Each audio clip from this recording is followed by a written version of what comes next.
أشياء مهمة لازم تعرفها في البوسنة.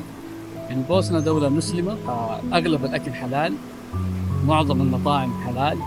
حتى لو ما كان عندي الشهادة تقدر تسأله ويقول لك المطعم حلال أو لا، لأنه ممنوع يقول لك غير كذا. مسموح النقاب أو الحجاب، العباية مسموح. يعني ما حد بيقول لك لا، في بعض الدول بيقول لك لا ممنوع النقاب والعباية.